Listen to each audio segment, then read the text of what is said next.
नमस्कार, मैं doctor Dimple Mishra, consultant obstetrician and gynaecologist and infertility specialist. आशा करती हूँ आप सब लोग अच्छे हैं।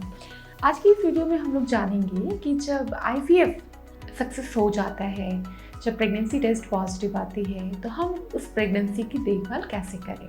अब क्या नेक्स्ट स्टेप क्या है आईवीएफ सक्सेस होने के बाद। सबसे पहले जानेंगे कि आपके डॉक्टर जब आपका एम्ब्रियो मतलब भ्रूण जब बच्चादानी में ट्रांसफ़र करते हैं तो उस समय वो आपको 15 दिन के लिए कुछ दवाइयाँ देते हैं, जिसमें इम्पॉर्टेंट है प्रोजेस्टेरॉन, जो बेबी को सपोर्ट करता है।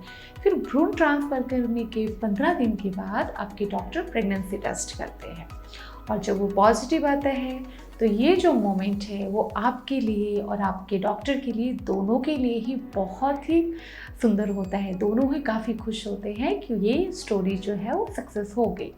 लेकिन फिर आपके मन में ये डाउट आता है, ये पॉजिटिव तो हो गई बट आगे सब कुछ अच्छा होना चाहिए, कुछ ख़राब नहीं होना चाहिए, तो उसके लिए हमें क्या जतन लेने चाहिए, क्या दवाइयाँ लेनी चाहिए। तो जैसे ही प्रेगनेंसी टेस्ट आपकी पॉजिटिव होती है, जो कि बीटा एचसीजी से करते हैं। बीटा एचसीजी जो है प्रेगनेंसी हार्मोन है, जिसको ब्लड सैंपल से लेके करते हैं, तो इसका पूरा नाम है सीरम बीटा एचसीजी। कभी कभी जल्दीबाजी में हम लोग जो है प्रेगनेंसी किट से कर लेते हैं, बट कभी कभी वो किट की जो एक्यूरेटी है वो अच्छी नहीं आती, क्योंकि वो कभी कभी किट जो है फॉल्टी निकलते हैं। तो प्रेगनेंसी कंफर्म करने के लिए हमें serum beta HCG blood test के थ्रू ही करना चाहिए। उसके बाद जब ये प्रेगनेंसी पॉजिटिव आती है तो आपके डॉक्टर जो है आपको कुछ दवाइयाँ शुरू करते हैं, जिन्हें आपको 3 महीने तक लेनी चाहिए, क्योंकि ये काफ़ी इम्पॉर्टेंट होते हैं। इस समय आपके बेबी को कोई न्यूट्रिशन और सपोर्ट प्रोवाइड करता है, तो यही बाहरी दवाइयाँ ही प्रोवाइड करती हैं। फिर आपके डॉक्टर ये जो ब्लड टेस्ट है सीरम बीटा एचसीजी, उसको 48 आवर्स के बाद फिर से टेस्ट करते हैं, क्योंकि अगर ये एक नॉर्मल प्रेगनेंसी है, नॉर्मल ग्रोइंग बेबी है, तो ये बीटा एचसीजी जो है 2 दिन के बाद मतलब 48 आवर्स के बाद डबल हो जाता है। तो अगर हम लोग ये पाते हैं कि बीटा एचसीजी पॉजिटिव है और 2 दिन के बाद ये जो नंबर है वो डबल हो जा रहा है, तो हमारे लिए और भी ये खुशी का न्यूज़ होता है कि हमारी जो बेबी है वो नॉर्मल ग्रोइंग बेबी है, नॉर्मल ग्रो हो रही है। उसके बाद फिर क्या करेंगे, फिर जैसे ही आपका बीटा एचसीजी पॉजिटिव आता है, उस दिन से 1 सप्ताह के बाद आपके डॉक्टर आपको अल्ट्रासाउंड करने की सलाह देते हैं।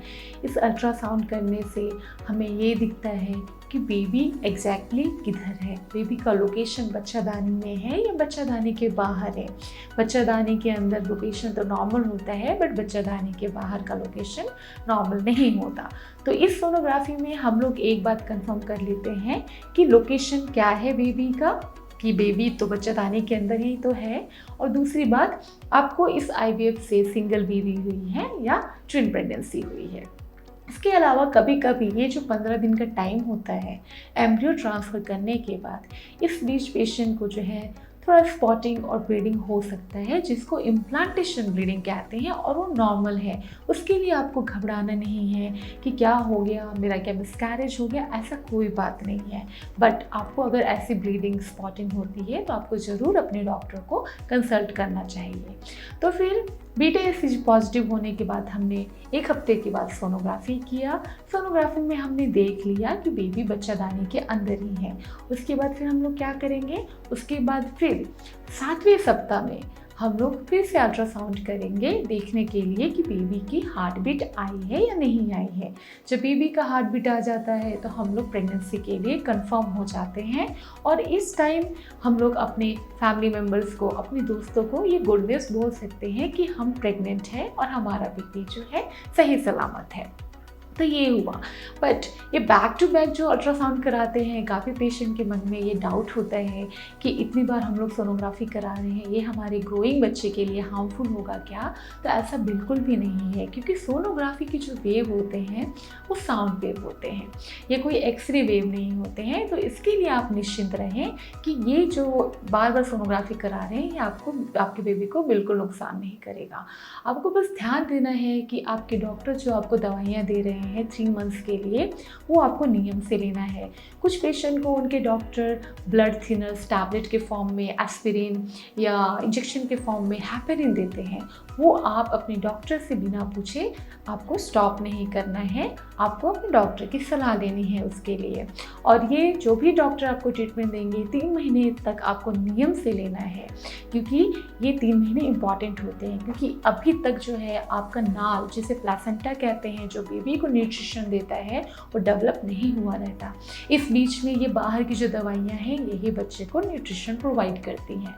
इसके अलावा ये 3 महीने में जो है मिसकैरेज के चांस ज़्यादा होते हैं, तो हमें थोड़ा स्पेशल प्रिकॉशन लेना पड़ता है। मिसकैरेज के जो चांस जो है ऐसे नेचुरल प्रेगनेंसी की कंपेयर में आईवीएफ प्रेगनेंसी में थोड़ी ज़्यादा होती है, तो इसलिए एक ही हमारा एक इलाज होता है कि हम लोग अपनी दवाइयाँ नियम से लें। इसके अलावा फिर और नेक्स्ट पॉइंट पे आते हैं कि हमें क्या स्ट्रिक्ट बेड रेस्ट करना है, ऐसा बिल्कुल भी नहीं है। अगर आपके डॉक्टर को समझ में आता है, उन्हें सोनोग्राफी में दिखता है कि आपका जो बच्चादानी का जो मुंह है, जिसको सर्विक्स कहते हैं, उसका लेंथ कम है, 2.5 सेंटीमीटर के नीचे है, तब आपके डॉक्टर आपको बेड रेस्ट की सलाह दे सकते हैं। अदरवाइज़ आपको आईवीएफ प्रेगनेंसी के बाद इसको मेंटेन करने के लिए स्ट्रिक्टली आपको बेड रेस्ट लेना है, ऐसा बिल्कुल भी नहीं है। हाँ, ये एक प्रॉब्लम आ सकती है कि अगर आपको ट्विन प्रेगनेंसी कंसीव हुआ तो शुरू के 3 महीने में आपको थोड़ा स्पॉटिंग, ब्लीडिंग होना कॉमन है। इसके लिए भी आपको घबराना नहीं है, आपको अपने बस डॉक्टर को कंसल्ट करना है और वो जो भी एडवाइस देंगे वो आपको फॉलो करना है। तो आईवीएफ प्रेगनेंसी सक्सेस होने के बाद जो है इस प्रेगनेंसी को कैसे हमें मैनेज करना है, कैसे देखभाल करना है, वो हमने इस वीडियो में जान लिया। आशा करती हूँ ये वीडियो आपको पसंद आया हो। इस वीडियो से रिलेटेड कुछ डाउट है तो हमें दिए गए लिंक पे संपर्क करें। धन्यवाद।